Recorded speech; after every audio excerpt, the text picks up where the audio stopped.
नाशिक परिसरात अश्लाघ्य प्रकार। 8वीतल्या मुलीवर 10वीतल्या मुलांकडून बलात्कार। गुंगीचं औषध देऊन बलात्कार, नंतर ब्लॅकमेलिंग। 8वीत शिकणाऱ्या विद्यार्थिनीला नुकत्याच 10वी झालेल्या मुलाने मैत्री वाढवत घरी बोलावलं। गृहपाठ करण्यास मदत करतो असं सांगत त्याने तिला फसवलं आणि गुंगीचं औषध देऊन बलात्कार केला। ही घटना दिवाळीपूर्वी घडली। त्यानंतर एका ठिकाणी घेऊन जात त्याने 5 मित्रांसह पुन्हा तिच्यावर बलात्कार केला। या दरम्यान तिचे आक्षेपार्ह फोटो आणि क्लिप तयार करून सोशल मीडियावर एका ग्रुपमध्येही टाकली। काल रात्री अंबड पोलीस स्टेशनला एक अल्पवयीन मुलीने आपल्याकडे तक्रार दिली अत्याचाराबाबत।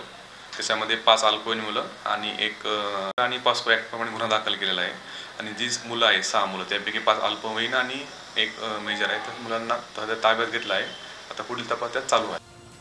मोबाईलवरील संदेश बघून तिच्या आईने विचारपूस केली असता घटना समोर आली। त्यानंतर अंबड पोलिसांनी फिर्याद नोंदवून घेत 6 मुलांना ताब्यात घेतलंय। यात बहुतांश 8वी ते 10वी या वर्गातल्या मुलांचा समावेश आहे।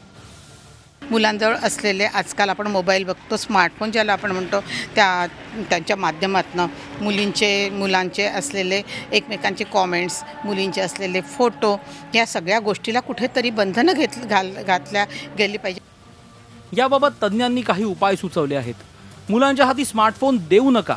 शाळेत क्लासला जाणाऱ्या विद्यार्थ्यांच्या हजेरीबाबत आठवड्याला माहिती घ्या। त्यांच्या मित्रकंपनीवर लक्ष ठेवा। शाळांनी शिक्षकांचा वर्गवार ग्रुप करून गैरहजेरी किंवा वागण्यातल्या बदलाची पालकांना माहिती देणं आवश्यक आहे। आज अनेक अल्पवयीन मुलं मुली फेसबुक, व्हॉट्सअप सारख्या माध्यमांवर आहेत।